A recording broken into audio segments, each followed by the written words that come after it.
Welcome back. Welcome back.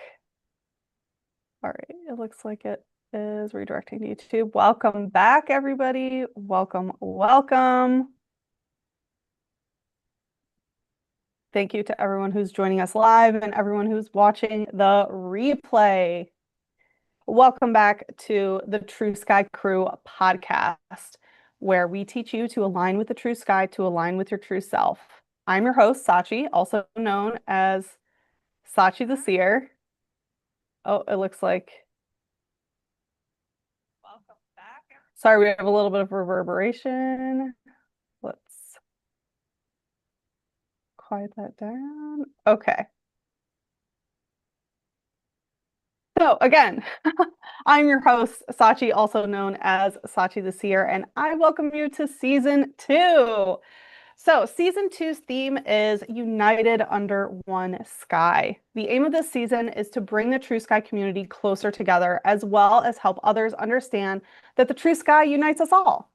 In a world where separation is normalized and on a certain level, we're not meant to be a homogenous species in terms of beliefs and things like that, but we can all hold true the fact that when we look up, we can actually see the accurate celestial positioning of the celestial bodies. And when we look to the heavens above, we can all agree with what we see.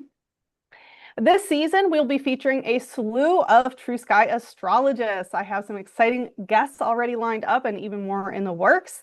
They will be joining us and showcasing who they are, what they do, True Sky Astrology, of course, but also their other businesses that they run, different services that they offer, or any causes that they are a part of, in order for you to connect with other like-minded individuals and support the type of people that you want to support.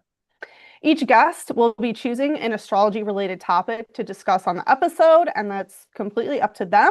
And on each episode, we will take live questions as always. So, of course, in this episode, if you have any live questions, feel free to drop them in the chat. Additionally, we will be doing some transit episodes scattered throughout season 2. They will not be for every single month. So just be aware of that. The best way to stay informed of the True Sky celestial weather is to get our daily planner and our calendar, which is available at sachitheseer.com under True Sky Astrology Tools, which I will show you how to do that. Let's see. And because of on our Instagram, the new moon in Gemini, which was scheduled, the post that was scheduled for later this month, accidentally posted weeks early, and it mentioned that the daily planner was 50% off. So once that was brought to our attention, we decided that, to honor that. And there is a 24-hour sale running for 50% off that started yesterday. So if you're watching this live, it is still going. I think there's a couple more hours left. So if you go to sachitheseer.com, you can go to True Sky Astrology Tools.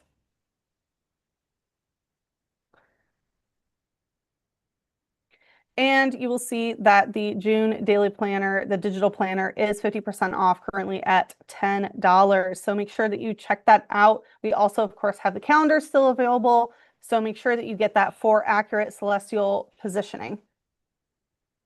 And the aim of this season, as I mentioned, is to bring the True Sky community together, to bring us closer together, and also to grow in numbers. Because one thing is for sure, there is no shortage of people who need True Sky astrology.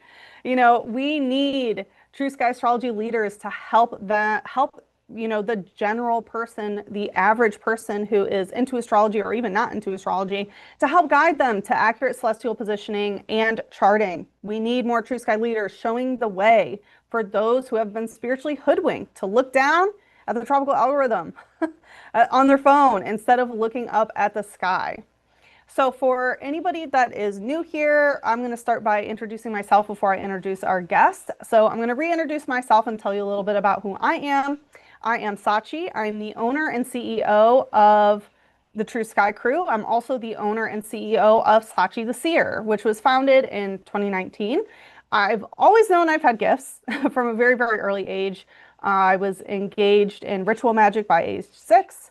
I was holding seances at school at recess by age 7. and I've been strengthening my gifts ever since then.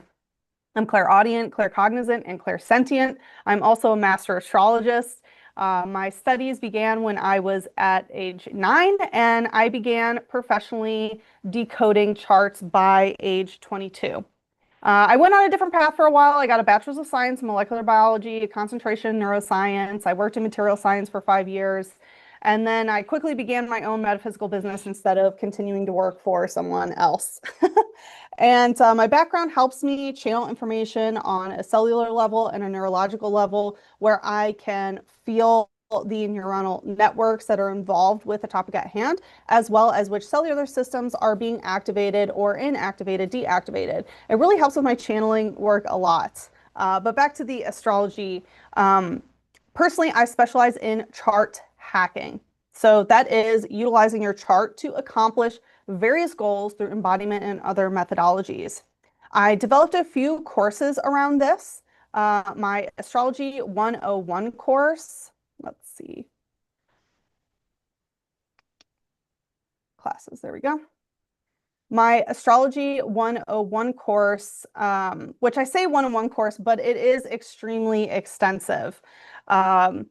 And I developed this to help people understand the solar system as an algorithm. And even though it says 101, by the end of this class, it's basically made for people who are astrological newbies, as well as people who are astrological, like already have an astrological reference and want to deepen their understanding of the solar system. So by the end of it, you can say things like, I have a 3-degree Scorpio Mercury in the 5th house, and actually know what that means and understand how to utilize this data point. And this course was developed to help people on the tropical algorithm to understand chart hacking. So it does use tropical segmentation and 12 houses. And that is also to help shift people from the tropical algorithm of understanding the tropical algorithm from a different perspective of an algorithm that can be utilized. And then we move to more advanced astrology in my Astrology 201 course, which does incorporate Ophiuchus, Chiron, True Sky Astrology, but also Vedic and sidereal in general. So Astrology 201 teaches you to how to use different house systems, how to use different asteroids and aspects, angular relationships in your chart and nodes, how to use them in chart hacking in order to accomplish your goals. And further, it teaches you about the differences of astrological systems, different housing systems, different types of astrology, and more topics. You can definitely check that out on my website if you're interested. That way, you are making an informed decision about which astrology you use, which is the biggest issue with tropical astrology, is that most people are using it without informed consent. And so my courses are, number one, developed to help you hack your chart in order to accomplish your goals, and two, so that you're informed of what you are actually using, where the data come from, what it is, and what it means. Which I, of course, support True Sky Astrology, the most ancient and divine practices of getting data from the real stars, from the real solar system, and using them in a practical manner. And I also offer some other astrological services. And so for my astrology services, I offer, let's see, quite a bit of different things. So I offer a natal chart analysis, and I offer this in a couple ways. My most extensive service I offer in 2 different ways. First is an 8-part video series. So each video is an in-depth analysis of that particular placement based on sign, house, aspects, and star activations and alignments. So very specific stars that are in your chart. And each video focuses on 1 to 3 specific placements. I do sun, moon, rising, Venus, Mars, Jupiter, Saturn, Neptune, Uranus, Pluto, Neptune, Pluto, and as well as your North Node, South Node, Midheaven, Imum Coeli, and the nodes, North Node and South Node. And sometimes I'll throw in some other data points if they really stick out to me.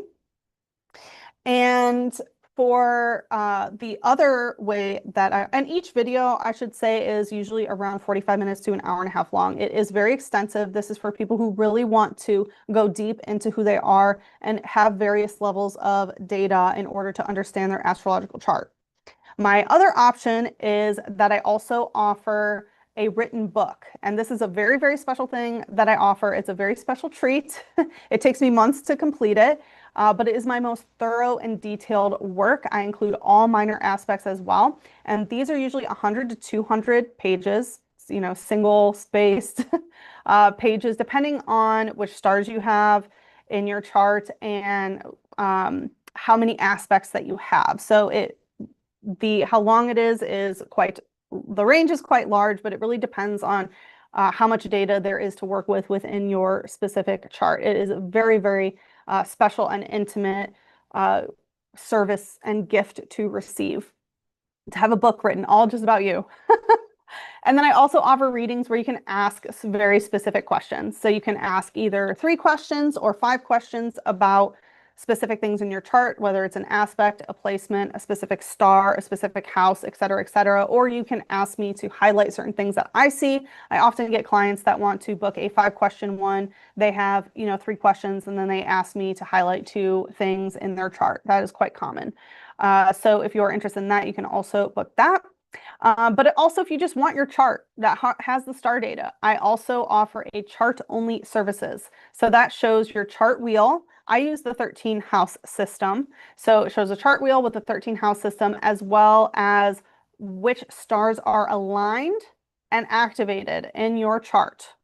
And I show that in wheel form as well as table form. And that is for those who want to do their own analysis. So, and all of the services that I mentioned earlier, all my astrological services, this service is included. You do get a free chart wheel and chart table in order for you to utilize how you see fit. So apart from my astrology work, I also offer psychic card readings. So I do a mix of tarot and Pokemoncy. And I forgot also for my classes, I also teach tarot. So if you're ever, and again, it says 101, but it is very, very extensive. I just named it that so that I can build off of the library of knowledge that I have for future classes in the future. But I offer Pokemoncy and tarot readings. So these are psychic readings with a mix of tarot and Pokemon cards. They are really next level in detail. You don't have to know anything about Pokemon, just like you don't have to know anything about tarot in order to get a tarot reading, right? The reader is the Rosetta Stone, and it's the same way when it comes to the Pokemon cards as well. And let's see here. Oh, sorry, I thought I had this pulled up. I guess it did not pull up. But anyway, all right. So just want to show where the True Sky Astrology tools, if that didn't show up before, that's here. Some including if you just want your PDF chart, and then psychic card readings. So I really love doing psychic card readings because, I can basically just energetically tap into anything and discuss it in detail. Any topic or question that you have, it really brings a lot of clarity.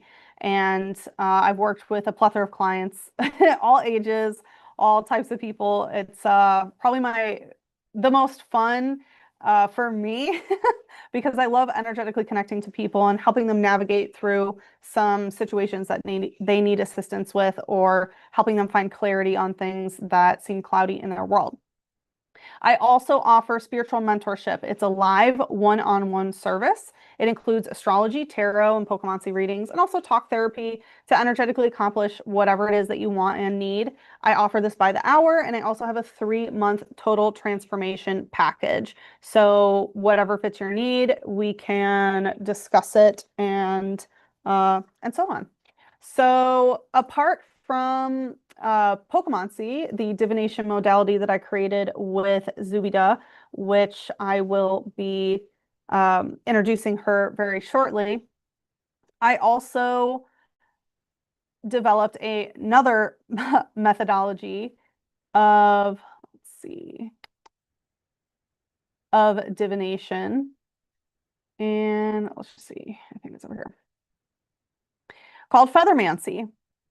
And so this divination modality uses feathers to get spiritual and psychic information.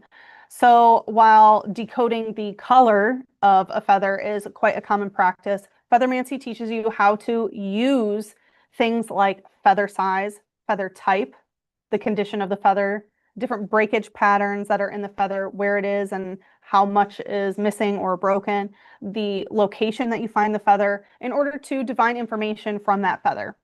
It also teaches you how to read feathers that may appear together. So if you get multiple feathers, feathers that are multicolored, feathers that appear in certain patterns, it provides you context for finding feathers that may be associated with some astrological or runic symbology as well. So it is very, very, oh, very in depth. Oh, okay. There we go. And it is a wonderful divination modality, very, very detailed. It also teaches you that specific feather patterns are associated with the major arcana of the tarot and how to spot these specific patterns for multi-level divination. So I created Feathermancy, the Feather Divination Guide, as an ebook guide to anyone who wants to learn this amazing divination modality. It is great. It's only $11.11. I really highly recommend it if you've been seeing feathers, then this ebook is for you because it all comes together when you can read a feather. So I highly recommend it. It is great. Here is all of the things that it covers. The what feathers you can read, what's a feather message, why you're receiving the message, where to look for feathers, different feather colors, multicolor feathers, reading the left and right side of the feather, vertical gradients, horizontal gradients, the type of feathers, feather patterns, feather size, the condition, if there's multiple feathers, number patterns, different symbolism, whether it's celestial bodies, zodiac signs, or the runic alphabet, reading feathers, feathers and their corresponding tarot cards, as I mentioned, and then some examples, how to use feathers for manifestation and magic, and then also a journal printout so that you can keep track of all the feathers that you find and start recording your own data and notice some patterns for yourself of what feathers that you may find.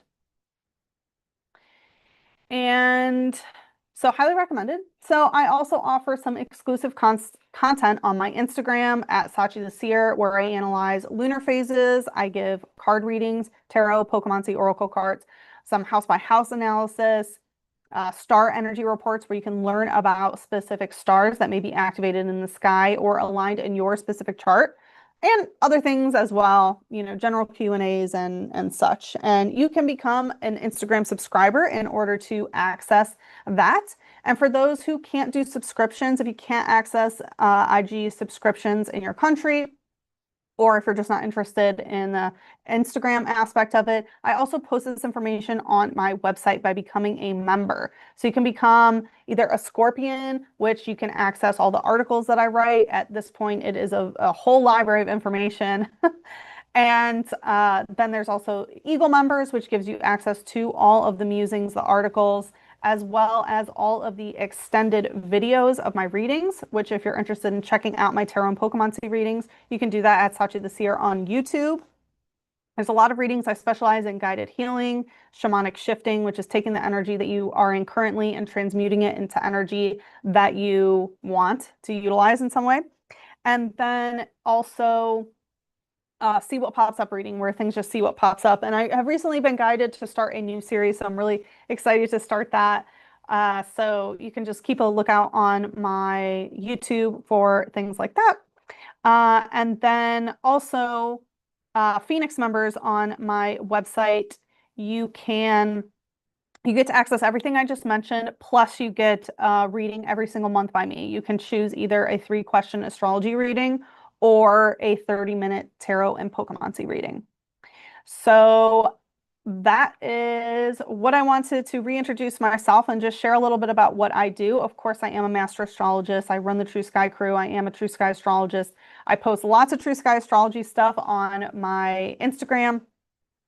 But also, I'm not a one-trick pony, of course. I have many, many talents, gifts, skills, and abilities. So thank you so much for letting me showcase my gifts, skills, and offerings. I would like to now introduce our guests to do the same. And let me pull up the next slide here. All right. So I would like to, without further ado, introduce our guest for episode 1, Ms. Zubida Zwina. She is the owner and CEO of Rabambi Reads. She runs Fabi Dragons and Fabi Trinkets and is the co-owner of the Spiritual Gym Leaders. You probably know her best as our remedy specialist for our calendars and daily planners. And today we have chosen the topic of letting go of your tropical chart. So welcome, Zubi. Aloha, thanks for having me. My pleasure. So if you'd like to tell us a little bit about your gifts, when you realized that you had them and how you began strengthening them and basically how you got to where you are now. So, my journey began as a wee little girl. I've always been connected spiritually. I've always been able to see things beyond this realm, and they were very realistic until, parents were like, "No, let's get this out of the house." And through the indoctrination of schooling and such, we kind of went into a slumber, but still very connected spiritually. There was like little nudges or feelings, and at the time, I didn't know what the influx of energy was, and I was interpreting it as um, my own energy, especially as like an empath. I like to say I'm a retired empath because I have great spiritual boundaries now.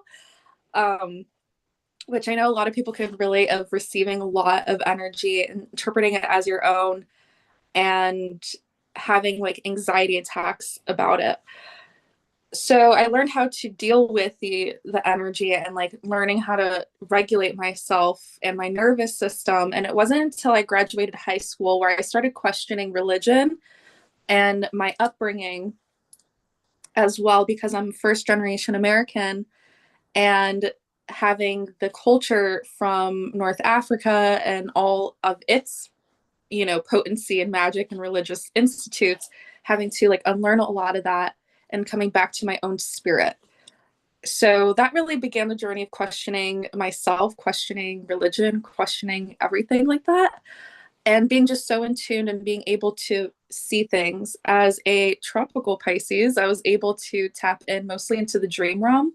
That's how my indoctrination started, was through dream work and being able to have prophetic dreams and whatnot, and honing into my skills as I went through the journey of reading runes as they were introduced to me, and using the outside world as a tool uh, to hone in on and start my journey in that way. So part of my gifts is I do read runes. I also read Pokemon cards, Pokemoncy. I'm a channeler as well, and I do elemental healing, but now I just do healing work. I do invite the elementals if they want to come through, but overall I do channel messages. I channel energy and messages through the divine realm of the highest good of all, not only to me and my clients, but to humanity as a whole. And whatever energies come through, and I do connect with source. That's like, I connect with source first and foremost. Um, and yeah, so I do also do energetic jewelry, talisman creations. So sometimes I do batches and I infuse it with energy work, or if a client does have a specific need, I do custom pieces and I infuse energy into those pieces so they're wearable jewelry. That way each person can feel the potency and energy of those, of the talisman. That's beautiful. And so if people wanted to, let's see, wanted to get a rune and Pokemon reading or get an elemental session or a healing session from you, they can go on your Etsy, which is etsy.com/shop/Fabi Dragon Co., where they can get all sorts of trinkets and readings and things like that. And I guess let me ask about your trinkets. What kind of enchantments or magic do you bring to your talisman? Do you intuitively give people what you think that they, do you channel what they need, or do they usually come to you and say, I want this specific energy, or is it a mix of both? I would say a mix of both. Usually my batches that I create is a very specific energy, and I call like in that energy work into the jewelry, and each one is still a little finely tuned because it's being catered to that specific person, even though I don't know who they are. But in doing so, it calls that energetic match of whoever it's for. So it's kind of like if somebody feels called to that specific batch and that specific um, talisman, then it's definitely for them. So it's really cool to energetically meet somebody before actually meeting them. Yeah. And then for those that feel called to do very specific ones, they'll just tell me, hey, this is what's going on in my life. This is what I want to bring. And then I tap into their energy and their highest self to channel that whatever they need at that time and that place that they are in their lives. And then people can also come to you and do a custom. Correct. Yes. Okay. And then I know, so Zuby and I co-own the Spiritual Gym Leaders as well, and Zuby makes a lot of custom pieces and even batched pieces through the Spiritual Gym Leaders. And this is the company that we own together, where we developed Pokemon card reading. So through the Spiritual Gym Leaders, we do Pokemon card readings only, if that interests anybody. We offer a traditional one where, you can ask a specific question, pick a different topic, and we let the cards come out of decks that we have already created. We also have Pokemon pack openings where you can open a pack of Pokemon cards, put the cards out, we read the message in the cards, and then you keep the cards. And we can do that a couple different ways. We can jump on a call with you where you open your own pack of Pokemon cards and we give you the psychic message. We can open a pack of cards that we have in stock, and then, we do it live on camera, of course, or recorded on camera, I should say. And then we send it to you in the mail. You get all of your cards, and of course, we will protect any hits that you get, as well as live events. So we do multiple live events through the Spiritual Gym Leaders, card shows, Comic-Cons, and psychic fairs. And so you can come see us and open a pack of Pokemon cards and get the message. And then we also have letters from the Pokeverse, which is really, really fun. These are typed Pokemon readings, and it includes the Pokemon cards. They are delivered to your mailbox. So you can get a single letter. We also have a 6-month and 12-month subscription service. This is really fun. Also, if you want to gift it to somebody else, we often have people who are like, oh, we wish, my friend was here. They would love this. And so it's the perfect thing to gift to that Pokemon trainer in your life. Excuse me.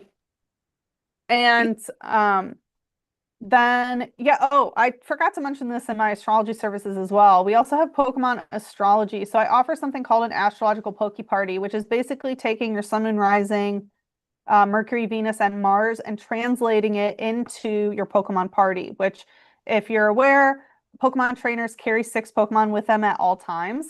And so this is basically if you had 6 Pokemon, if you were 6 Pokemon, who would they be? So it's a really cool way to understand your natal chart in a fun way. It's written for astrological newbies as well. So it helps you understand a little bit more about the energetics of your chart through the lens of Pokemon. And then at the end, I also include a couple pages analysis of the relationships between the Pokemon. So like, here's your 6 Pokemon. Which ones get along? Which ones have a little bit more difficult relationship? Which ones are BFFs? Which ones are, constantly kind of fighting with each other? So it's a really, really fun way to kind of connect to astrology as well as Pokemon. And then we also have a bunch of handcrafted items, most of them Zuby makes. And so again, these are energy infused jewelry. So if you have a specific Pokemon that you like to energetically work with, or your favorite Pokemon, these are like Pokemon talisman, basically. We also make custom Poke Prayer candles. So if you need a little bit of magic in your life, you basically summon the Pokemon and that Pokemon does that energy work for you. It comes with instructions as well. And then custom trinket trays, tic-tac-toe boards, Poke ecosystems, which are energetic ecosystems that you can place in any place in your home or office, wherever that does energy work for you, wherever you place it. And that can also be any Pokemon or any energy work that you need. I think I covered everything from the spiritual gym leaders. Do you think so too, Zuby? I believe so, yeah.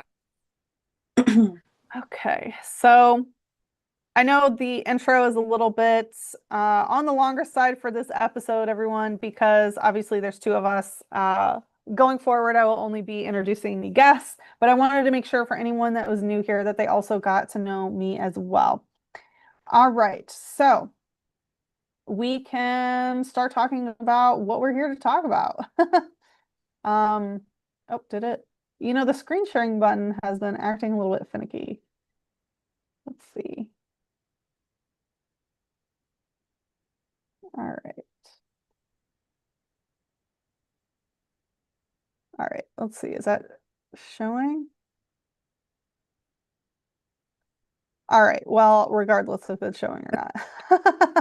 I guess, okay, so the first question is, how did you encounter astrology first and foremost? Like, how did astrology come into your life, and what led you to True Sky? Okay, so astrology first came into my life when I started dating.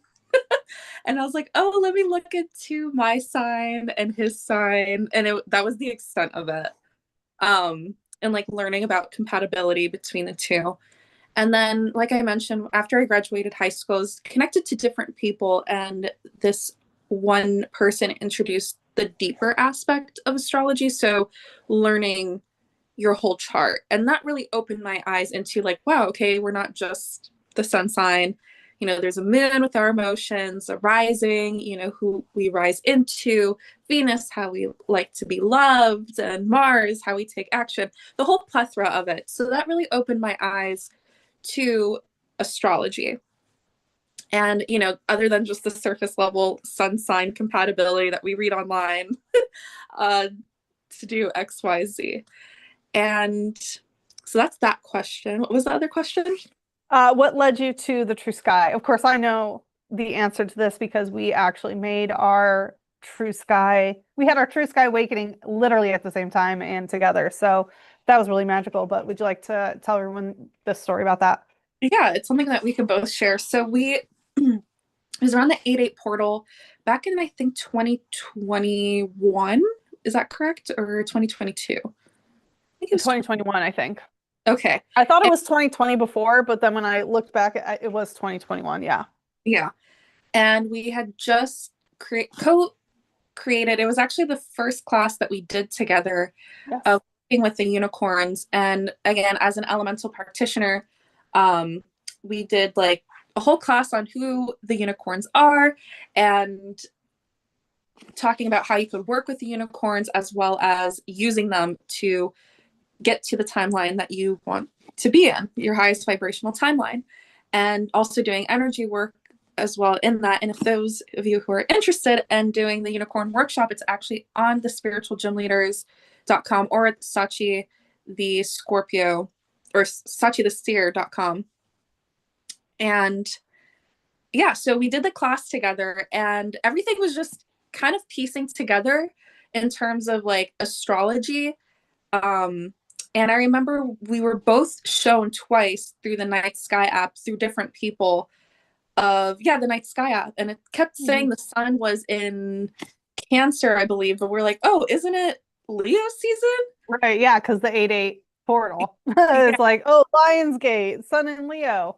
Mm-hmm. And I would also like to mention that the unicorn workshop that we created was a timeline jumping workshop. This was specifically designed for soul healing through unicorn energy and timeline jumping to utilize the unicorns to gallop into the timeline of your choosing that's aligned with your soul's mission. Yeah, so they're great to work with. I'll just talk a little bit about them because I can feel them nudging me. Um, they're really great beings to work with because if we think about just horses in general, right, they take us to point A to point B. They're our companions, they're our friends. And the unicorns in the elemental realm, the spirit realm, they do take us to the timeline through their horns, right? They are very precise, take exactly where you want to go. So there's two ends to it. It's A, you call them in, they'll just take you to the timeline that you're vibrating at right now, or you could co-create with them and tell them, hey, this is a timeline I want to be at, let's get there, and working together, to get there. But I'm hearing if you don't work with your unicorn guide, it's kind of like taming a horse, right? Sometimes it'll take you to a timeline where you need to be in that timeline in order to kind of grow, and then that will kind of take you into, like, it's just like different lessons. I'm seeing it as like a board game, like going to that destination. Very interesting. Mm-hmm. Yeah, and when I was connecting with the unicorns, which that was when I discovered that they were real, is when we began working with them and seeing the rainbow rays that would just sort of appear in the shape of unicorns on our wall and things like that. But yeah, they really rip the space-time continuum with their horn, and that's how they're able to get you from one timeline to the next. They are really amazing soul guides and soul mates. And I would like to tie this into astrology that the unicorn lineages come through Monoceros, of course, the constellation of the unicorns, and also through certain stars of Pegasus that have Pegasus unicorn hybrid energy coming from them, and also some stars of Aquilus. And,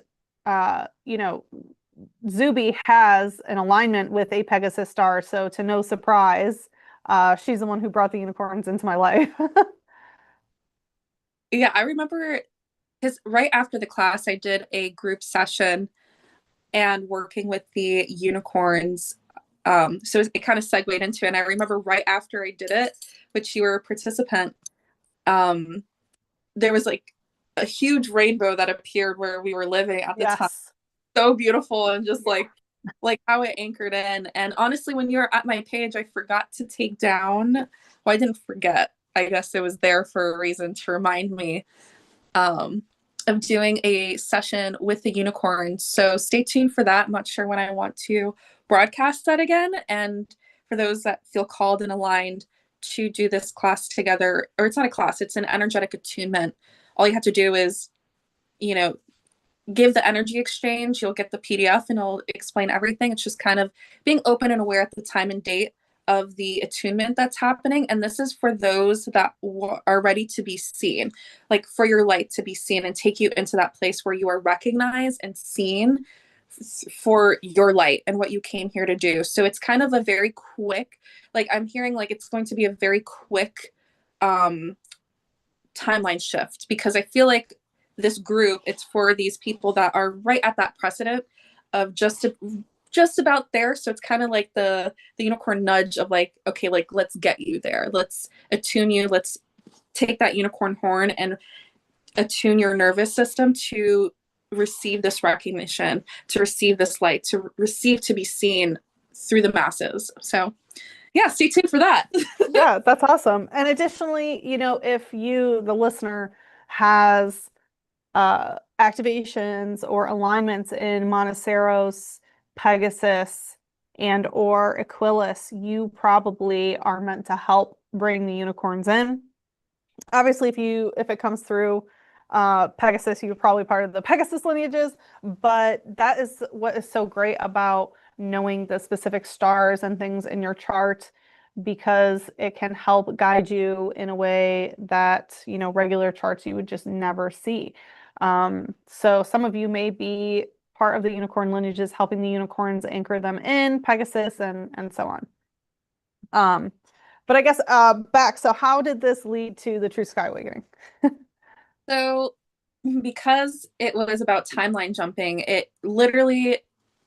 you know, it literally took us into a timeline where the veil was ripped. Like, it was ripped. It's seen. Like, once you see the truth, it's really hard to go back, because if you do, then it's just like you're kind of denying yourself. Yeah.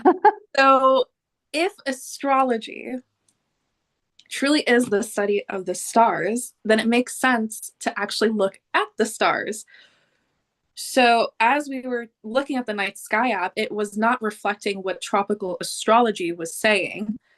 And at that point, it was kind of like, I don't want to say earth shattering, but it was truly a spiritual awakening. Another, like, we go through spiritual awakenings our whole life, whether it's like little cosmic paths or the grand one where it feels like your reality is shifted. And this was definitely one of them, because we all, whether everybody's path is different, but, we see horoscopes on magazines, newspapers, online, through compatibility, this, that, and the third. And a lot of people are like, that doesn't resonate with me. And there's a reason why. It's a deeper thing, because it doesn't actually reflect the night sky as it's happening in real time.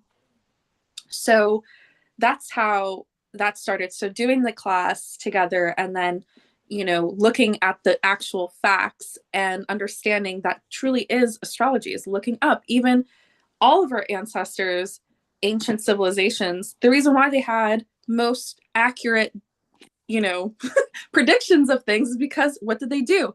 They looked up. They had observatories where they looked up and actually saw when things were moving, when things were translating, when things were shifting as well. So it just makes sense to tune back into the most natural way, other than, the tropical astrology, which is like just a cookie cutter. It doesn't make sense that it's a cookie cutter if it doesn't reflect the actual science of the sky and the transits and the degrees and all that. Like, it doesn't make sense of why everything is so cookie cutter.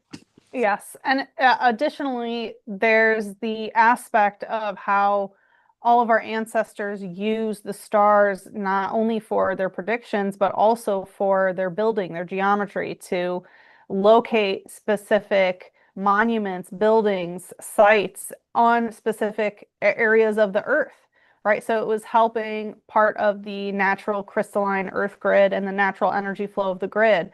Of course, once artificial grids were placed on this earth, it's very easy to also create an artificial solar system, which is what the tropical algorithm does, completely disconnecting us from our celestial siblings. And, along with night pollution and things like that, one may wonder whether it was purposeful or not. I would venture a guess as to say yes.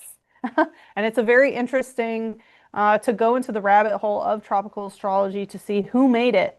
Who made it? Where is that energy going? Where is it coming from? Who still controls the mathematics of the tropical algorithm? The answer will probably surprise you. You can get the free True Sky Crew free PDF that explains everything. And I think I'll probably do another episode talking more in depth on that and find a guest who wants to sort of dive deep into the rabbit hole of what is the tropical algorithm? Why was it made? Who controls the energy? Where's the energy going? The answer may surprise you. Yeah, honestly, when you brought that to my attention, I consider myself an astrology enthusiast. Like, I could read a chart very surface levelly. But anyhow,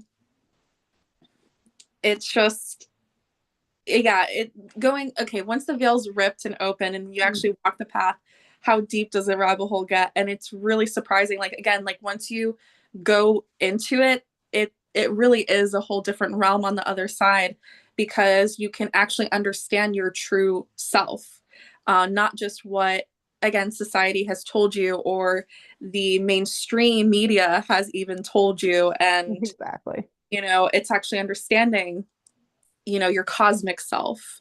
right. And again, if astrology is so taboo and, oh, it's fake as they teach us, right? The general science community. It's interesting that mainstream media such as newspapers and magazines, always had horoscopes because they are implanting a false sense of self into the general public. Mm. Oh, there's one as well. Yeah. Again, there's so many recorded documents as well of government officials using astrologists, having them on payroll, even like dictating Yes. when to make specific moves on specific celestial days as well. It's not a coincidence whatsoever. Like they have them on retainer. The proof is there if you actually look. And for those that probably like, oh no, they don't, just do it. Just do it for yourself. I always tell people like, you know, yeah, just do your own research. You'll be surprised of what we can uncover, even with the internet now, you know? And that's like Yes. another beautiful thing too, is obviously doing this work of looking up at the sky, like to actually find the constellations and find Yes. the transition. That's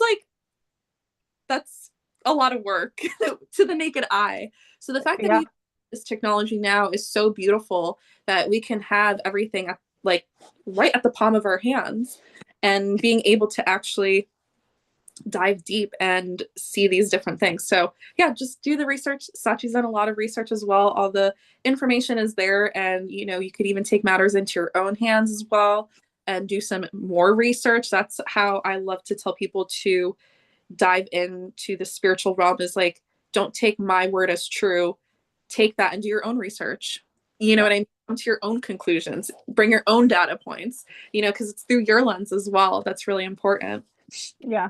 And I love how you mentioned that a lot of famous figures, including US presidents and leaders and even popes, have used astrology for a very long time. And tropical astrology has even been on some official sites called the astrology of the masses, where they are hiding the true celestial positionings for themselves. And it's kind of like, here's this fake thing, go play with it. And so that's basically a great way to see tropical astrology. And again, once you start researching for yourself, you will see a very similar energetic pattern there. All right, are you ready to go into the next question? Yes, I am. All right, so first we're going to, I will ask you, letting go of the tropical chart. You know, I don't even want to say your chart, right? Because truly a tropical chart is never yours to truly hold. So, letting go of the tropical chart, what was the easiest part about letting go of your tropical chart? Okay, so I have a story with this. It is so good, so juicy, and I have a witness here to Yes. testify my story. So, prior to even the unicorn workshop and just still being into the tropical algorithm, and like I had previously mentioned, I was a Pisces sun. And a lot of the messages I was receiving from the, you know, spiritual community, listening to tarot readings, whatever it might have been, even like memes, they no longer resonated with, yeah, the sun, the core of who I was. And although I did have an Aquarius stellium, I started to resonate more with the Aquarius side. And, you know, yeah, I just felt more aligned with Aquarius energy. And I remember one day going, oh my God, Sachi, if I could build my chart, this is what it would be. I would be an Aquarius sun, Leo moon, and Leo rising. And my tropical chart, I was a Pisces sun, Leo moon, Virgo rising. So I said, this is like my ideal chart. Like, this is who I actually feel like. And I told Sachi that, and something told me to tell her this, because sometimes I just think things in my head and then they happen. And oh my God, I wish I would have written this down or have told somebody as like a witness. So fast forward into doing the class and shifting timelines and discovering True Sky Astrology. We look into my chart, and I embodied, guess what? Aquarius sun, Leo moon, and Leo rising. And I remember going, did I manifest this or did I know this the entire time? That's the real question. Ooh, yeah. Uh-huh. I Yeah. love that. And yeah, it was just truly a line because I had to really sit with myself and say, okay, none of this resonates with me anymore. And some people, they're like, okay, here, you're a Pisces, be a Pisces. And then like we adapt this, like we take that energy and adapt it into our own, just like again, how we grow up and we're told, oh, we're this person, we're this race, we're this blah, blah, blah, blah, blah. You know what I Hmm.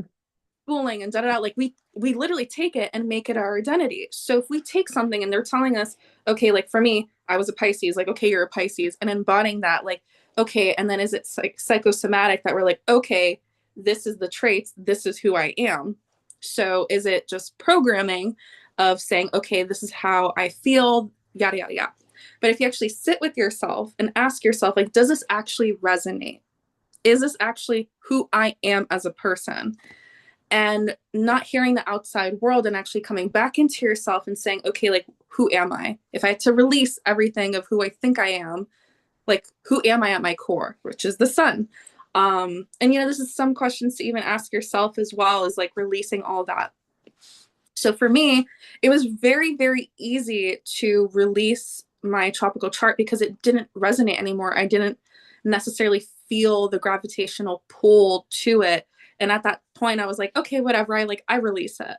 And then when discovering the True Sky um, astrology, I was able to be like, okay, yes, like I knew this. Like I knew this for myself. So it was a lot easier for me to release the tropical algorithm and actually step into this. Everything just made sense. Like I couldn't deny it. Like from seeing it with my own eyes to then literally calling it to a T what my Yeah. big three was. So for me, it was so easy, so smooth, so like, all right, let's do this. And like I mentioned before in my tropical chart, I had an Aquarius stellium. So switching from Pisces to Aquarius was one thing. And it was very similar to my big three. Obviously, my chart is more in depth than the big three. And that's where I guess like the other side of this question comes into play in terms of, yeah, uh, other side of it. I guess Yeah. Uh-huh. the uh the easiest part of letting it go was, Oh, for me? yeah.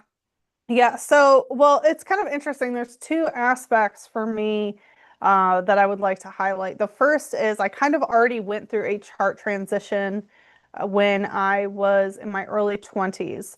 So, as I mentioned, I was into astrology from a very young age, and I started reading charts at my early 20s professionally.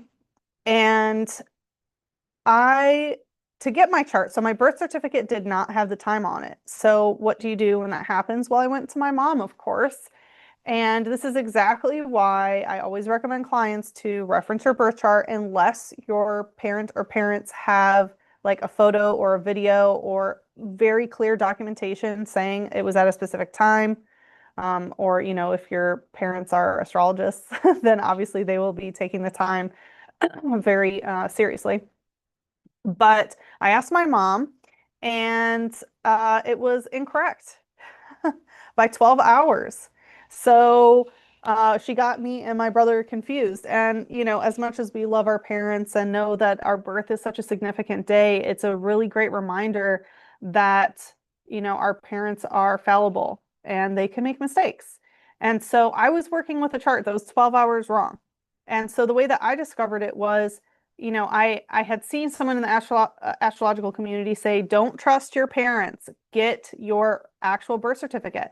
And so I decided, you know what, I'm going to get my long form birth certificate, which long form birth certificate, if you don't have the time on your regular birth certificate, you can contact the capital of your state. They have that information. The government has it. Trust me, they do. And you can contact them for long form, which will include the time.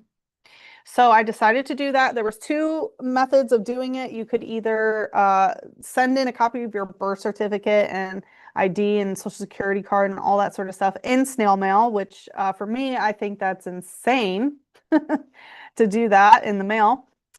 And then there was also the option of filling out a form, paying a fee, this online. So I decided to do the online thing and I just never heard back. And I didn't really think twice of it. There was a lot going on. This was at the beginning of 2019.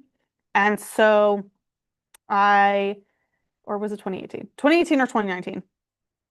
And so, yeah, okay. Oh, I sent it in 2018. That's when it was. And then during COVID, during 2019, at the end of 2019, well, kind of during the end, I guess it was like September, I believe, I get an email from someone from the Capitol, and I had a 24-hour access link to my long form birth certificate. And this happened on the Scorpio full moon, according to the tropical algorithm, because at the time I was on the tropical algorithm. And I clicked that link and saw, oh, 12 hours different than what my mom said. And so I looked at my chart and the changes, because I had already begun my astrological journey and doing things professionally and so on. And I was so literally shaken that I was on the couch for 3 days, just like literally vibrating as I was understanding my whole new chart. My house system completely changed. Anyone who knows astrology knows 12 hours is a whole shit show to your houses. Well, I shouldn't say shit show because it wasn't a shit show. It does a shift show to your houses. And my moon changed. I went from a Cancer moon to a Leo moon. And at the time, I had a lot of issues with Leos, and I was healing my own wound in the Leo way, my own Leo wounds that were being reflected in my external reality through other Leos. And then to find out, oh my gosh, I have a Leo moon. So this, hatred that I had towards Leos at the time um, was really me hating my own emotional body. And that's when I really woke up like, whoa. That's when I started doing very deep, deep, deep emotional healing. And so I already had gone through this transition. And of course, thinking I'm a tropical Scorpio at the time, it happening on the Scorpio full moon, like a year to a year and a half later from my original time that I had submitted the stuff through email, I get a random email back from someone who probably just has nothing to do with their day. And so it was such a crazy, momentous shift for me because my chart completely changed. So I already had an experience of having to release the identity that I created. Because according to what I had originally thought, I was Scorpio Sun with Scorpio Sun, Cancer Rising, Cancer Moon and Sagittarius rising, sorry. And then I became Leo moon, Cancer rising. So it really just changed my perspective completely on everything. And even when I told some of my friends I was in an astrology group chat, they were like, yeah, I never saw Sag rising with you. And I was like, oh, well, why did you say that? But I just thought it was a great reference point. So when I had my True Sky Awakening, which happened, years later, when I realized, oh, okay, I'm a Libra, Gemini rising, which I had already healed my Gemini stuff, and Libra was the last sign I had some issues with. And I was like, okay, well, now this is really an invitation to love myself on a whole new level. It was the last sign that I had to heal wounds with that sign through my own wounding that was being projected out onto the general collective of Libra. And so I accomplished that. And now I love all signs. But it was really, and I guess that was the easiest part for me. One, I already had a chart transition reference point. And again, when you see the data, you can't deny it. When I found out that my birth time was 12 hours off, and then I asked my mom, she's like, oh yeah, you know what? You're right. It was the 12, it was a different time. I was like, oh my God, like, mom, this is so important.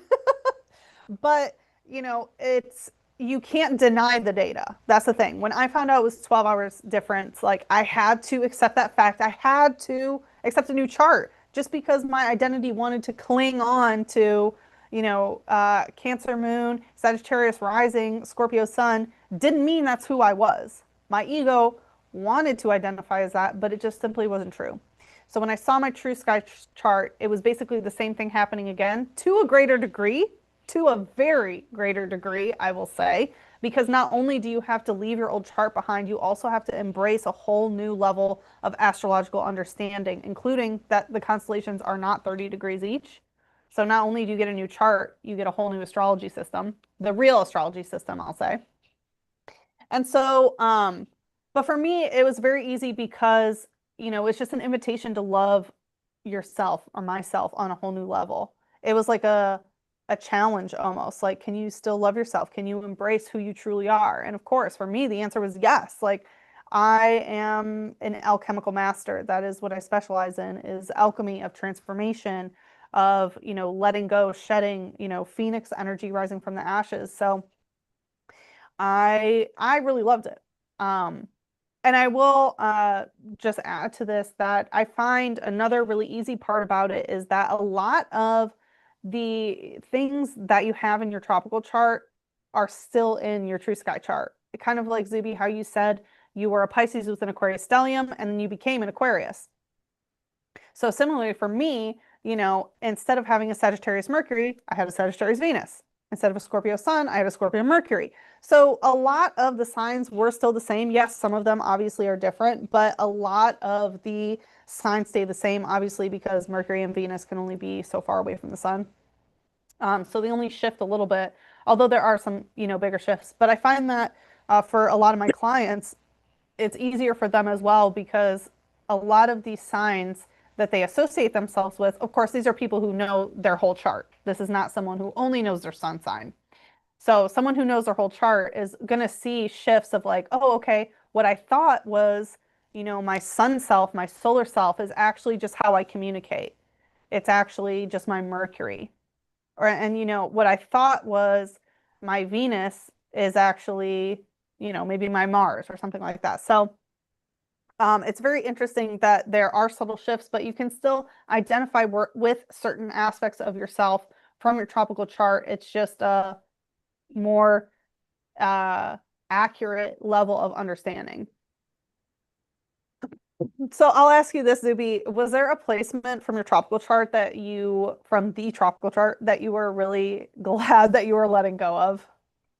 Um, I would say, well, first I wanted to add, I like Shift Show. Yeah, That same. was a good one. That's that Gemini placement right there for you. Yeah. And I guess like I really enjoyed I enjoyed both charts. But if I had to choose one, it would be Virgo rising. But that doesn't really change because I still have Virgo placements in my true sky chart. So it doesn't really, it's like, okay, cool. I released my Virgo rising, but I still have a Virgo North node. So it still doesn't matter. It still feels like I had to rise into that. Yeah. But I guess it would I'm trying to think what else my chart was. Yeah, it was just like an Aquarius stellium, which turned into like a Capricorn stellium, which I feel like is a kind of a little bit more difficult.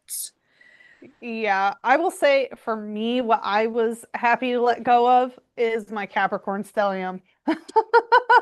Going through 20 some years with a Capricorn stellium was enough for me. I'll just put it that way. Obviously, coming from an elevated perspective, I now view Capricorn or I should say Capricornus in a different lens. But at the time in the tropical algorithm, Capricorn holds such a very particular and harsh energy that having that stellium was just a very heavy burden. And that Capricornus stellium for me now is a Sagittarius stellium. And let me tell you, it's a lot more fun.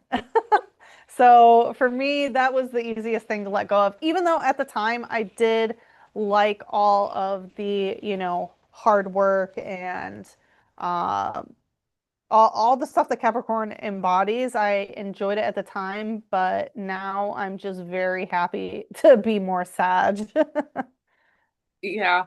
I mean, yeah. Well, it's interesting because I remember you after your Saturn return, like that's when you released, yeah, your Capricorn stellium, which Yeah. is also like pretty cool too. It's true. Yeah, that was part of my Saturn return was letting go of all of that Capricorn energy. I'm very thankful for that. Yeah, and I'm aligned with switching over to the new chart. So, I mean, Yep. obviously, for Yeah, those, because I had three Saturn returns because of where my Saturn was positioned in Saturn's retrograde pattern. Mhm. And for those So, that aren't aware, Saturn is Capricorn's main. Saturn rules over or Capricorn rules Saturn. Saturn There, rules Capricorn. There we go. there you go. I never know which way to say. Well, I do know. I'm learning. There you Yeah, we do know. It's funny. Neither of them want to give up. They're both like, I'm the ruler here, which is a go. very Yeah. Saturn type thing. But it's also super interesting because Aquarius, its co-ruler is Saturn, but it is still ruled by Uranus. So even though I was in Aquarius stellium, it wasn't super like intense, Saturn energy in that Aquarius aspect. But Yeah. yeah.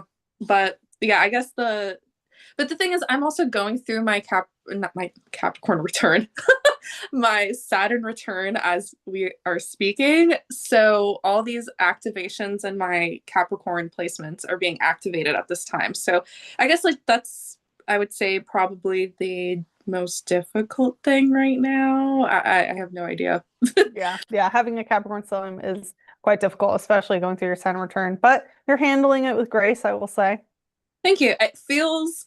Honestly, it feels like, and this is something I've noticed as well, is somebody that has very dominant Capricorn or Saturn placements has gone through their whole life, I feel like it was just karmic lesson after karmic lesson. And it feels like a sense of release when it's their Saturn return. It was like, okay, good. Like, let's let that be my past now. Yeah, So, anyway, totally. So I guess the next question I'll ask is kind of the flip side of that. What do you think the biggest setback of letting go of the tropical chart is? I would say more so learning more. I don't want to say it's a setback, but it's more so Or the learning. hardest part? Yeah, the hardest part, I guess, like learning a whole new system because it's no longer cookie cutter. Everything is like on the date, right? Tropical is like, it's from this date to this date. That's it.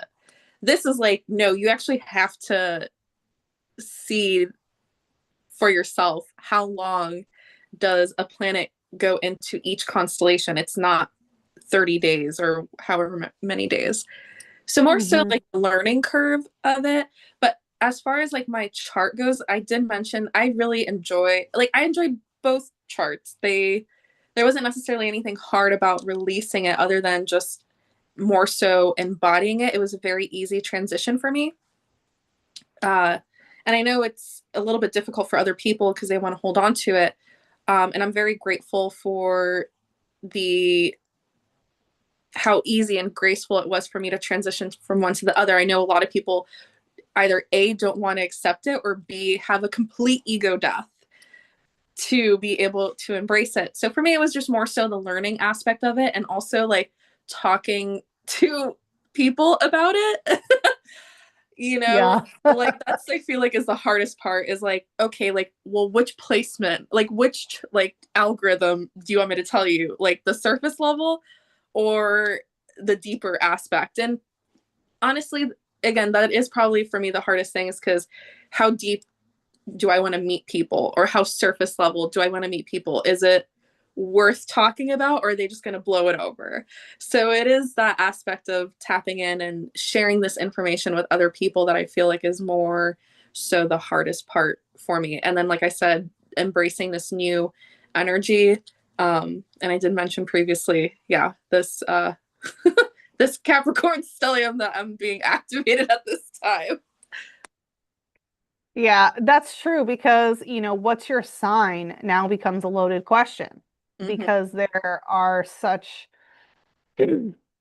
deeper levels to that where you have to gauge someone's level of consciousness basically of whether they what algorithm are they on, and are they prepared to have a deeper conversation? Even if they're asking what your sign is, do they even know there's sun moon rising in the tropical, or are they just going by what they grew up with? It really is a loaded question. For me, I find that some of the biggest hurdles for others, not for me personally, is sort of the lack of information, and lack of resources that people have for True Sky. I mean, it's obvious where you want to go. You want to look at the True Sky. Obviously, you can't look at your birthday in the sky above, so you have to get a sky app. That is the easiest way. But the lack of, general, like the lack of an app, I think, is one of the biggest issues, which I would love to have solved. Anyone who wants to make an app, reach out. Let's do this.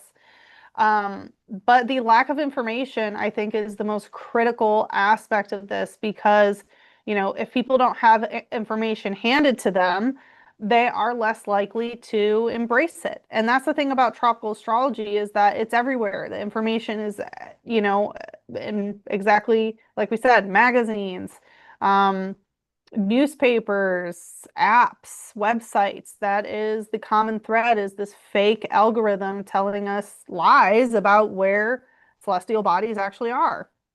And so, a lot of people just want information handed to them. They don't want to have to think for themselves and look up, literally look up for themselves.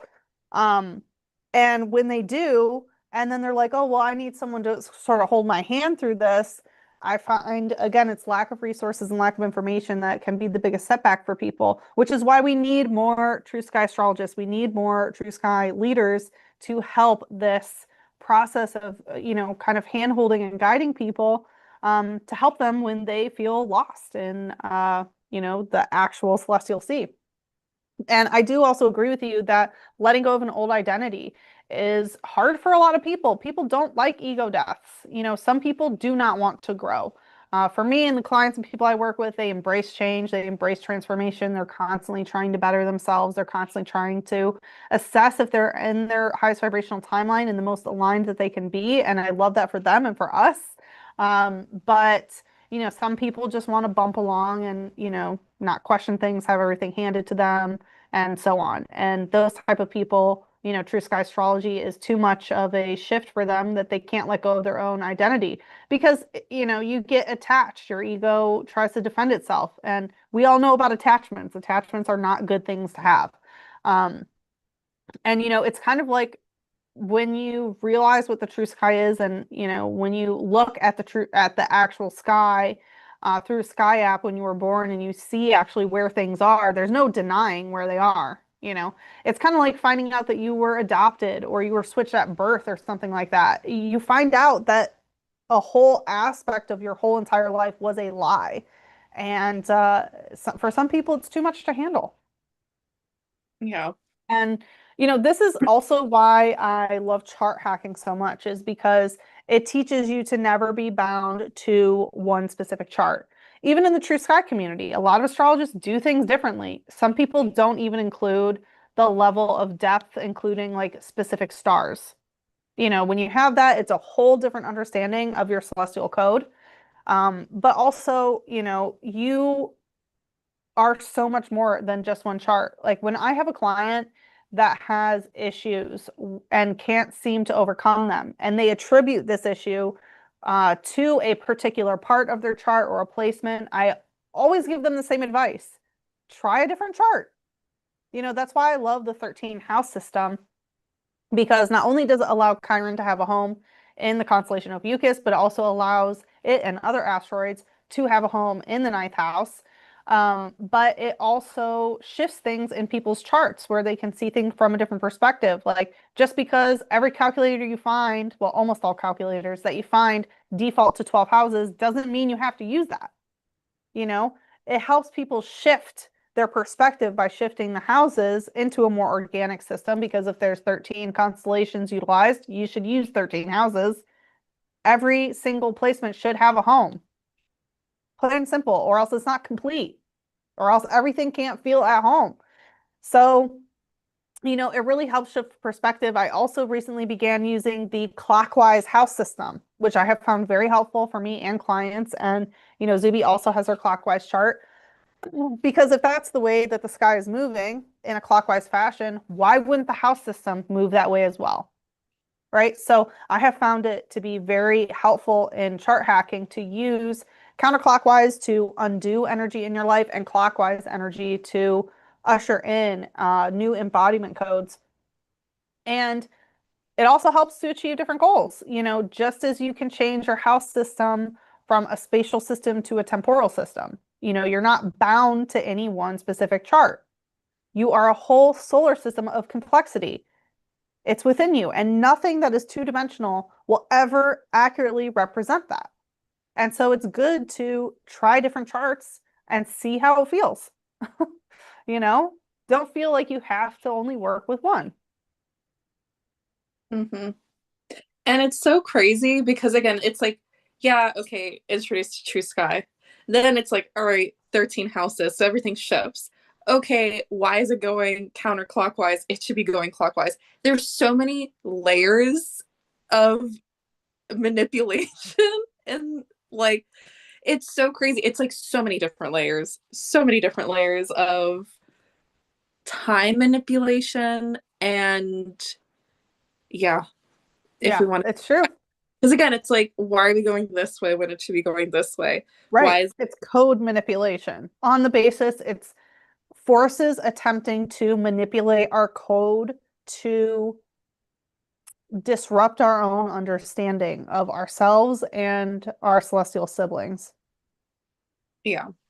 So it's just yeah, it's just crazy, and I think that's what it is. I mean, it can be hard, but again, it's just different steps.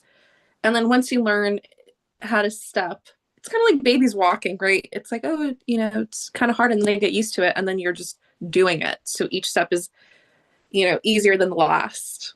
So if there is a new chart who does, Yeah. it's okay, used to it. You're like, all right, new upgrade, new system upgrade, new hardware upgrade, and it's kind of like, all right, let's see what this is about. Yeah, definitely. And I guess I'll also ask you, was there a placement that you really loved and that you were, oh, well, I guess you already mentioned that you really liked your Virgo rising, that you were sad to see go? It was sad to see go. Yeah, like that you were sad to see that you didn't obtain in your True Sky chart. Oh, this is okay. You're asking me a new question. Yeah, yeah, yeah. Sorry. I think you already mentioned was your Virgo rising, right? No, the Virgo rising was I was kind of happy. I mean, I Oh, just okay, okay. Yeah, which one did you kind of not want to let go of, I guess? it's just I felt more of a Leo rising. So it wasn't that I had any beef with Virgo. Like honestly, I love Virgos and Virgo energy. I know a lot of people probably don't, but there's something about Virgo energy. Just not specifically for me. um okay, and the one is I was sad to see you go. Honestly, again, I think I just had mostly, oh, you know what? Let me change that thought. What I was happy to see go Mhm. was my Libra Mars. Oh my God, For yeah. the life of me, I totally forgot about that placement. I forgot about that too. I had such a hard time making a decision as a Libra Mars. Like, Yeah. literally, it felt like decision fatigue always, from the smallest little thing to ordering food. Like I would literally weigh it out. Oh, I want to eat this, but what if I don't like it? Then I'm like, oh, but then like I'd like to eat good food. So if I don't like, again, just the analysis paralysis and the decision fatigue. So happy to release that. And I contributed to me doing that inner work of like, okay, I can't keep having decision fatigue for the smallest things. So I was doing that work, and then once that shifted in my chart, it kind of was just a little bit easier. So again, it's just part of it is like release. It's different layers, right? It's not like I use astrology as my everyday, like I use it as like this is the reason why. It's a code to understand my programming.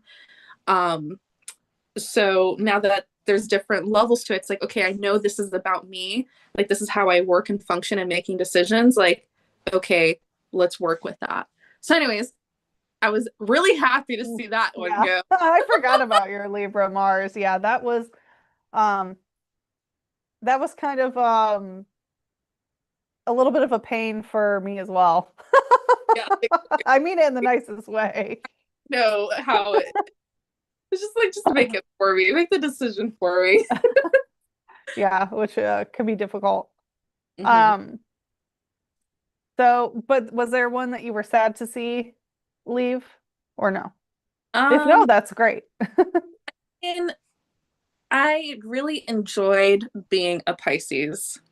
It's not that I was sad, it's because I don't have any water in my chart anymore. Yeah, big Just shift. great. Yeah. And so I guess I was kind of sad to see the water leave, but honestly, good. like That's how I feel too. oh, let me get out of the water, please. I'm all pruny. Yeah. I really much enjoyed being a Pisces and what that entailed, but I could still have that connectivity through Aquarius, even though that still is air, but it's still that container to hold that water. So, in a way, yeah, I guess I was sad to see the Pisces energy leave, but honestly, it's still, yeah, again, like I just mentioned, the container to hold the water. Yeah. How about you? Yeah, so for me, obviously, believing I was a Scorpio sun my whole life, that was difficult to let go of. And I was kind of, uh, in one way, I was sad to see it go, mostly because I had launched Sachi the Scorpio. So not only was my identity built around being a Scorpio, my business was as well. So that was a pretty big shift. But obviously, when I saw the sun in Libra, there was no denying that I'm a Libra. So I had to embrace that. And really, it was a challenge for me of like, okay, here you are, your transformation guide. You're all about, Phoenix codes as a, Phoenix worker that I am. Can you go through the biggest transformation in your life, which is transforming into a Libra? And so I basically took it as a challenge and did that. But I was sad to kind of see it go because, a lot of my identity was built around being a Scorpio. They are, mysterious, seductive, and, extremely intense and psychic and things like that. So having this sort of very sexy, intense, spooky personality about me to now be this lighthearted Libra was that was a little bit difficult for me. Although, like exactly like you said, it feels so good to get out of the water. I still have a decent amount of water in my chart, but getting out of the Scorpio depths is like a breath of fresh air. I'm so glad to come to the surface and dry off.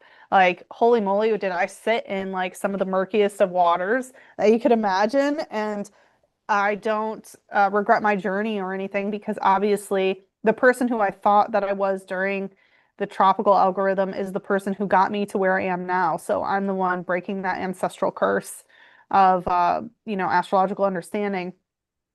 So I'm very, very thankful for that. But that was a really big shift. But I do have a Scorpius Mercury, so I still have Scorpius energy in my life. Obviously, I'm very intense. I'm also Sun conjunct Pluto, so I'm still very Plutonic, very Pluto based, very Scorpionic. But now I have a little bit of air to help balance that out and not be as intense. But the other placement I really liked in my tropical chart was Sagittarius Mercury. As I mentioned, now I'm a Scorpius Mercury, so I am very intense and can be very cutting and blunt with my words. And I'm very proud of that because I can get to the point. And but when I was a Sagittarius Mercury, I was a goofball. I mean, still I can be quite goofy and things like that, but I was consistently funny, constantly saying one-liners. It was like a stand-up show being around me and being my friend. People would be like, "Oh my God." Now I sort of ascribe it to my Gemini rising wit of how I just have quick wit and I can think of things and say things very easily and channel information very fluently. But at the time, Sagittarius Mercury, I was really a loaded cannon with my words, constantly being funny and really no holds barred, which had a fiery essence, and now it has a little bit more of a sharpness to it, which I enjoy it now, but that Sag Mercury, uh, at the time, I really loved it. But I have a Sag Venus now, so I'm more fun loving altogether, I would think. And so the next question I want to ask you is about relationship dynamics and how this shift influences that. So when you embrace your true sky self, you see a new chart. Do you think that the relationship that you have with other people change? So, do the dynamics change or how you perceive them through the lens of, let's say, tropical or true sky? Like, how does that work out? So this is a layered question because it really depends on the one-on-one dynamic between you and this person, right? And I attribute that to also my seventh house sun and the relationship dynamics that I have with people. So, like, I know a lot of people also say, like, I'm staying away from this specific sign. So, part of that is like relieved within me and having these dynamics because they weren't actually that placement. So, for example, I don't know, like Aries or whatever, not targeting anybody. I'm just using Aries as an example. Yeah, Aries is not one you want to target. Okay, let me use a different one. I don't know. I mean, I'm just playing. Yeah. So it's like, oh, like I'm gonna stay away from Aries, but then whole time they're not Aries, they're actually Pisces. So that kind of shifts. It's like, okay, were they really Aries or were they just Pisces? Or were they really fiery intention or just deeply deeply in their own emotions, you know what I mean? And that's in that regard. But and it also depends on the person's chart, right? Because the constellations, right, go from like 7 degrees to like 44 degrees, like 49. Yeah. wow, 49. That's Virgo. So like Virgo, like for example, like Pisces sun, the sister sign is Virgo. Like for me, I still love Virgos, but as a Pisces sun, like that was my sister sign. I felt very compatible with Virgos. And some Virgos do stay Virgos. Um, or for example, the other side of it is Scorpio, right? That's like 7 degrees. So a lot of Scorpios are either Libras or Virgos. So that dynamic change, it's like, okay, they're no longer this sign, they could be this or that.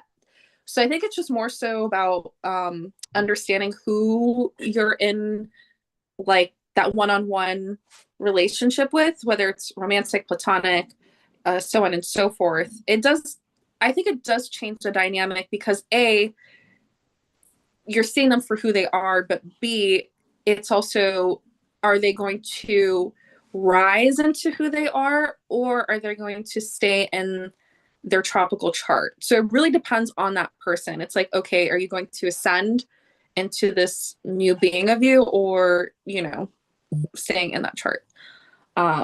But I think it does change. I think it really does because once you understand your true self and you shift your energy, right, certain placements don't necessarily mesh well with your chart. Um, so yeah, I think it does change to a certain extent. And it really depends on the person as well. I hope Yeah, that. yeah, I think that was a great answer, and I totally agree because basically once you understand your true self, right? Once you start working with a different code, now what you are projecting onto your reality is different, and therefore what's being reflected back to you is different. So if someone stays at the same level of consciousness that they were, your level of consciousness changed. It may no longer be an energetic match, whether the other person is aware of their true sky chart or not, astrology aside, that's just the dynamics of the holographic universe, brain universe interface that we live in. So there are bound to be changes. And, now for me, when I meet people and I ask them or they ask me about their sign, again, there's this aspect of their level of consciousness of themselves that you sort of have to assess and whether they're even open to having that discussion, as you said, of, did you know the tropical algorithm is a lie? Did you know it's controlled by this? Did you know that let's take a look together at the sky when you were born and see who you really are? Um, so yeah, there's a lot of different energies that go into it, but it's also a great way to gauge someone's level of consciousness is by their willingness to be open to new information and change. Before, even like 5 years ago, bringing up astrology to the average person, most of them, you could kind of gauge whether someone was open-minded just by how they responded to that topic. Now more people are open to it, but it's like, are they willing to have a deeper discussion that what they've been told might be a lie? Yeah, it's it's definitely a energetic thing, and also um yeah, just gauging that person and that one-on-one dynamic. Because again, your chart changed, their chart changed, and learning how to deal with it. Like even for example, us, like our charts changed and our dynamic changed. So Completely. yeah, um, We were all water and now we're air. yeah, We're totally different people, and we've grown in a lot of different ways through utilizing our charts hmm for the better. yeah. For the better, for sure. hmm Um, so I'm gonna ask you about some remedies that you would recommend. So for oops, whoopsie, I think I might have clicked the wrong one. So for anyone who yeah, may need some support of letting go of the tropical chart and embracing their true sky self, what remedies would you recommend? So for plant remedies, I kept hearing clarity sage, but there's no T. It's clary sage. Clear sage, I think. Yeah. Yeah, to help clear. Yeah. Yeah, to help clear the energy, and then any herb really to help you see more clearly, so third eye stuff. So I'm also feeling things to help decalcify your pineal gland. So there's a lot of different remedies for that, depending on how you want to go about it. I would say the first things first is don't drink tap water. Yeah. drink drink get rid of all the fluoride stuff. That's the Yeah. remedy. um and yeah, there's Coralia, Yeah. Chlorella. chlorella. Chlor Uh, Chlorella with cilantro, right? yes, that kind of helps detox. And just learned as well recently, tamarind also helps decalcify the pineal gland. So anything to help you see more clearly. Um, and I'm just like channeling this off the riff, but carrots, right? Because it helps you with your eyes seeing more clearly. Um, and cosmos as well. So obviously cosmo energy, right? Celestial energy, bathing with it, kind of keeping it around you, growing it, and they grow really tall. Yes, they do. Yeah, they reach for the stars. Yeah, quite literally. So yeah, working with cosmos, bathing with them, anything like that. And as far as crystals go, I heard moldavite. I mean, that will Ooh, yeah, help shift that's true. shift timelines. Mhm. That's saying about moldavite, right? It'll make sure it aligns you with your greatest path. So, That is very true. uh-huh. And again, anything seeing more clearly as well. Quartz, I would say clear quartz, right? Seeing very clearly the sky and what they are. And what is that one? Um, Bismuth, I think, Mm-hmm. can also help as well. So there's just some things off the top of my head that can kind of help you with the transition, or at least help you start the transition, wherever you are in your journey. It will definitely help you. But also use your own intuition, tap into your own energies, because again, just like crystals, one crystal could be right, it says it's great for abundance, but then you get it and like you're more creative. Really the energetic signature between you and the crystal. Just ask, like, which crystal or herb am I meant to work with to help my chart, or like help me, with this transition, or embody this energy. Yeah, your body knows best and your intuition knows best. um and yeah, that's what I have to say about that. Yeah, that's very true, and a great way to think of it, especially because the more we connect with natural remedies and the more we connect with the crystalline grids through crystals and things like that, we are bound to get more aligned and eventually end up utilizing the true sky. It's kind of like there's only one way to go, and it's not towards tropical. So we can end the episode, and I know we kind of touched upon a lot of this already through our discussion, but why does the chart that you use matter? Like, why should people let go of the tropical chart? I think it's very straightforward because, again, once you see it with your own eyes, there's really no turning back. And understanding, like, even walking into that path is understanding the manipulation of tropical algorithm.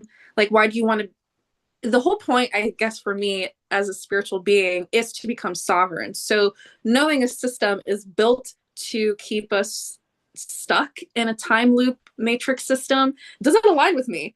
If that aligns with you, by all means, that is your path. But for me personally, is sovereignty is key. And through the organic, natural earth system, first of all, the organic, natural earth grid, and part of that is our solar system, as well as actually looking up at the sky. This is the most natural, the most organic, the most ancestral way of actually living. And yeah, is to look up at the sky and to see the stars and the placements exactly where they are in real time. And it is science-based. That's why I loved astrology, because it was science. It's like something physical and proof that you could show in the spiritual sense. Obviously, there's so much going on now where science is now catching up to a lot of the spiritual teachings, which is great. But this is data. This is proof. This is legit data that we can use, and we could all come together and say, hey, this is what's going on in the sky right now, and we have the actual proof in the pudding, not just some cookie cutter matrix system that's telling us one thing, but it doesn't reflect the true sky. That's why I think it's important. It's literally, per definition of astrology, the study of the stars. So we should actually look at the stars above, not what I don't know, soup.com is telling us that it's, one thing. It's like, why are we listening to that? Again, it's like, listen to, the internal rhythm, the actual rhythm of the solar system. I think it's so important to use the natural system rather than, again, a false matrix system. Go through that rabbit hole, because once you see that and who is in charge of that, it goes against a lot of spiritual teachings. And I know a lot of spiritual people who use astrology, so it kind of goes hand in hand. It's like, hey, actually look at it, go through that spiritual reawakening of the actual stars in the sky. Yeah, that's such a great way to put it. And I totally agree. It matters because the tropical algorithm gives you a false sense of self that is locked in not only time, but also space. It locks your sense of self in time and space that doesn't belong to you, doesn't belong to us.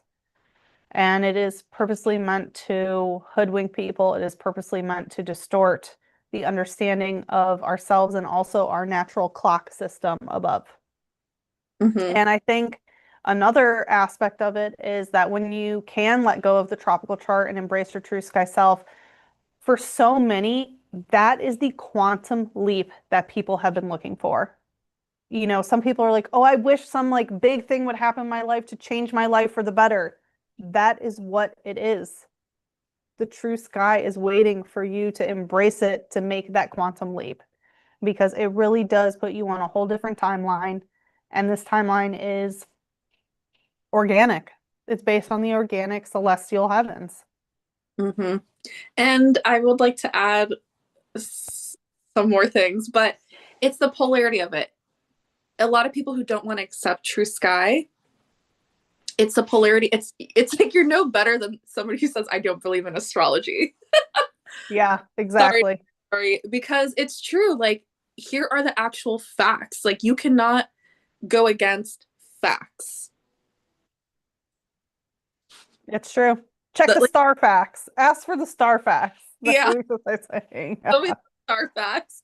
It's true. Like, if I go, hey, look at this, here's the data, like for example, right, tropical astrology thinks it's what? I don't Like well into Gemini season. Okay, and The true. sun has not entered Gemini yet. No, it's still in Taurus. Yeah, so if tropical astrology is saying the sun is in Gemini and I pull up the night sky app and literally the constellation is in Gemini right now, like how can you like show me, okay, I'm showing you where it says Gemini, so tell me why you think it's in whatever. I might be saying it wrong. Sorry. Right. Yeah, anyhow. Yeah, if the sun is physically in the constellation Taurus, show proof how it's in Gemini, other than calculators that are all misleading. Like, do you have any like primary data, we should say, right? Secondary data is someone who says that's what it is. So all these astrology apps and websites, those would be secondary sources saying, oh yes, it's this based on the primary source, the solar system. Whereas we look directly at the solar system as the primary source and say, yep, that is exactly where it is. Yeah, it's like here's the facts. The sun is literally in that constellation. Where are you getting your information from? Like show me the proof, not just the calculator, because where are they pulling that information from? You know what I mean? Like if the like again, we're asking where exactly that planet is in real time. And if it is if there's a mismatch in what the other person is saying through the tropical algorithm, then there's something false there. It's legit false. There you go. Exactly. Like, there's no point of rebuttal. There's no point of moving forward if we're actually talking about something that's very tangible and something that we can actually show proof of. Where there's philosophical debates, of course, but when we're talking about astrology, that's completely different. So, you know, there's no, me personally, there's no debate. I agree. Yeah, Like, there is no debate because one is true and one is false, and it's really as simple as that. yeah. And people are like, oh, tropical out, people are still entitled to use it. Yeah, but it doesn't mean it's real. Exactly. Right. It Right. doesn't exactly. And again, it's more that if you're utilizing it, you should at least be utilizing it from a place of informed consent. You should know exactly what it is, why it was created, who created it, what they were doing, what they were trying to control, and still who controls that algorithm today. Yeah. It's like, yeah, I'd rather use it in real time. It just makes sense. Exactly. But You I think, don't need to gatekeep your relationship with the solar system by having an artificial algorithm. You can directly connect to it. It's kind of like how people, certain religions say, oh, you can't connect to God. You can't connect to God, you can't connect to source. You have to do it through a priest or a rabbi or an imam or whatever. But it's like, no, connection to the divine is for us all. We can all do it individually. You don't have to go through a secondary source that's giving your power away, that's not acting as a sovereign being. But when you act as a sovereign being, exactly like you said, when you're sovereign, you can connect to anything you want yourself. It's as simple as that. It's you and your power and you and your connection to the divine. yeah. Um, and yeah, it's just part of me is just like, yeah, again, if you're uh in that precedence or you're triggered or you're trying to hold on to your old chart, again, it's kind of like a toxic relationship. You got to let it go. It's really not serving you. It's just serving your ego of who you think you are, not who you truly are. Again, it's like release everything that everyone has ever told you, you know, Yes, exactly. for yourself. In this day and age, everything is right at your fingertips. Yes, True Sky Astrology is now coming more to light. And thank you so much, Sachi, for, with all the information that you're putting out there, because, people can have instant access to this if they really want to. Um, but yeah, I mean, it's pretty much just returning to who you are, returning back to source, returning back to the natural, organic way of living, not just this loop that's playing over and over and over again. It is a distortion because honestly, it's really hard to be like, oh, it's really a different world from being in the true sky and the tropical, because people are like, oh, it's this season. And I'm like, where? Stop rushing time. Like, Exactly. no, Yes. We're not even there yet. Yeah, rushing time and stealing time. The Yeah. tropical year is 20 minutes shorter than the true sky year. This is a literal time and space problem. And I've had people ask me, when I first had my True Sky Awakening and was sounding the alarm to everyone who would listen, and even people who wouldn't listen, was, why aren't people talking about this in the astrology community if it's, like this is a huge issue? And I'm like, yes, but it's less of an astrology problem and more of a timeline problem. Yeah. Like these are forces that are trying to manipulate the space-time continuum. These are bigger forces than just, which astrologist you choose to get your horoscope. These are really big, overarching, energetic strings that are being pulled on the global and celestial collective. Hmm. And part of that, I'm getting like downloads about this. And obviously it's stuff that we already know, but um I think we've discussed this before, but anyhow, is it okay if I just discuss it now? Go for it. Yeah. So yeah, even the time thing, like again, a chart itself going clockwise versus counterclockwise. You know what I mean? Why would we try to, again, it's like a push, pull, tug, string up, down, left, right, lateral, even like, you know, different dimensions of ways that we can't move on this 3D plane. Because again, if it's stealing time and then like things going back of the chart, right, of clockwise and counterclockwise and or speeding up time, again, it's just so confusing, right? It's like Yeah. they're take time off of us, but also trying to speed up time. It's such a time warp, and it causes us to not be grounded. It causes us not to feel like, okay, where are we in space time? Even though a lot of people like time doesn't exist, but on this plane, there is time that we have to keep accounting, like still time that we have to keep accounted for, right? Yeah. But the download I was getting too is a lot of these ancient texts and all these prophecies of the what's the word I want to use? Uh Maybe the end of time. yeah, exactly. And part of that is a lot of scriptures have said like time will move really fast when that time comes, right? A lot of these scriptures are saying this, that, and the third. And that's what's happening now. Days, like seconds, you know what I mean? Seconds feel Yeah. like minutes, minutes feel as like days or whatever, and vice versa. Or it's speeding up, right? Sometimes I feel like I'm so far ahead of the week, and sometimes I'm not. So, anyhow, that's part of the manipulation of trying to get to the place of these scriptures again that they wrote, that they want to that they want to become real through the collective consciousness by implanting them and causing a time distortion to make their reality come true. But again, if we wake up to it and say, no, we're not going to accept that, then we can collectively also create a whole different timeline. And not let, Exactly. again, it's like The Simpsons, right? The only reason it's coming true is because everybody's watching it. Yeah, exactly. Yeah. Predictive programming.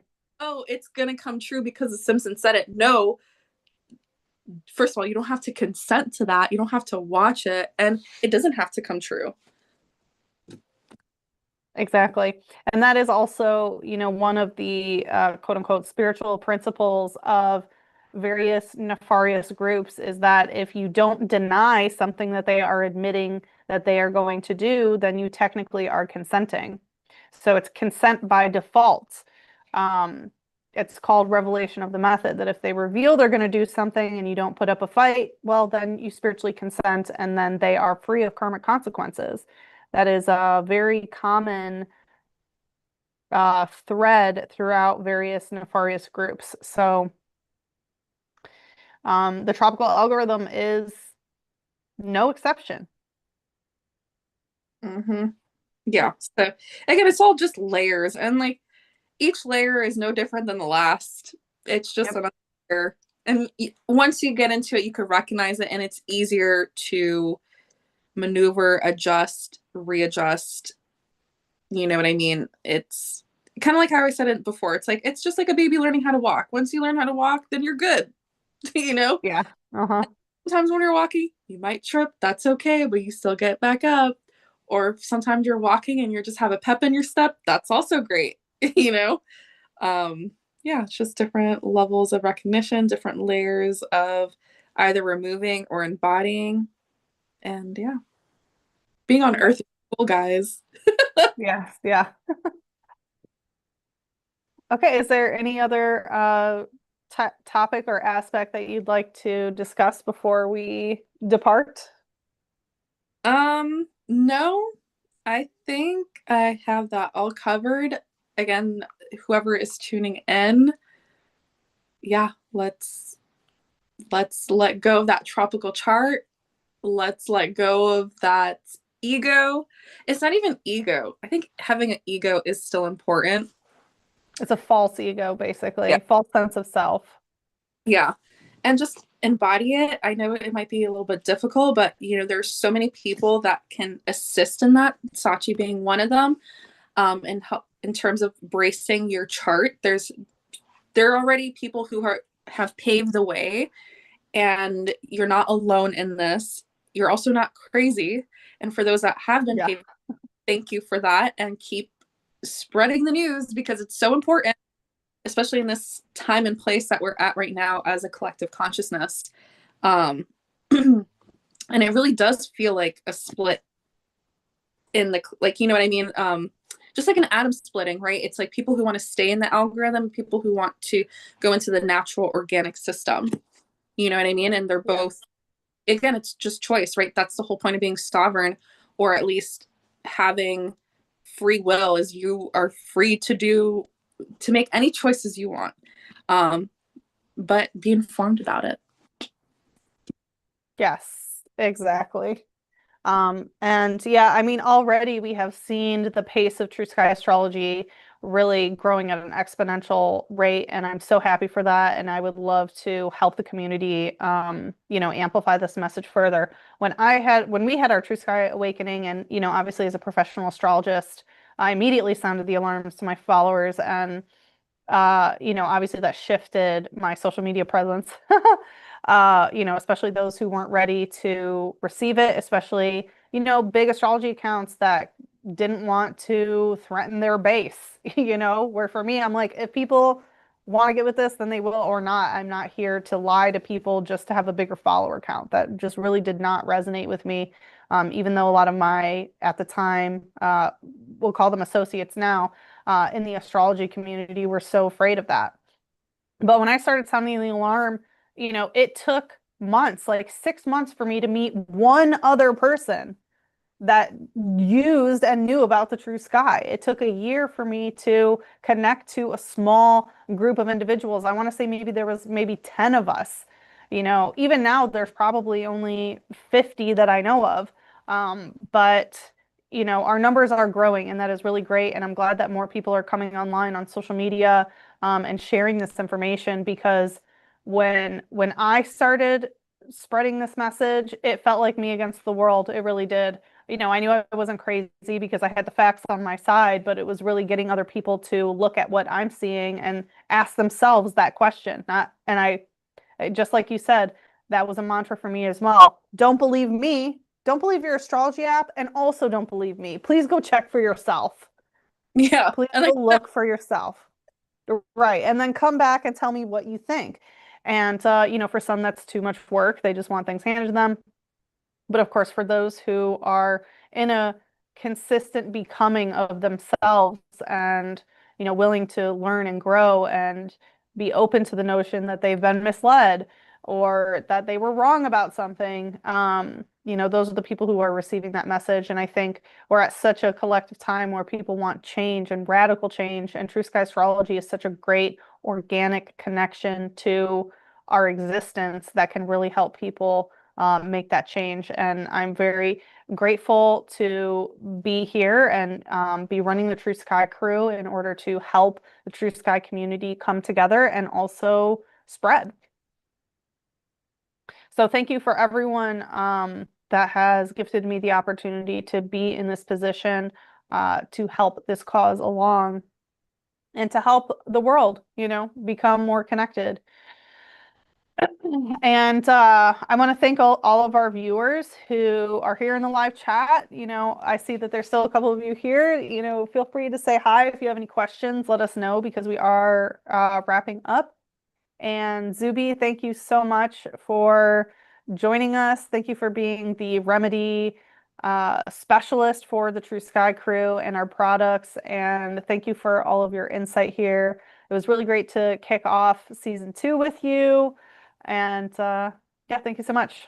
Yeah, thanks for having me. And yeah, I'm looking forward to seeing how season 2 is going to be and excited to see all the people that you're going to call and like people that are already aligned to do this and more to come. And I'm excited to see, yeah, where this podcast goes. It's really fun and exciting and, spreading the news, right? Start spreading the news. Yep.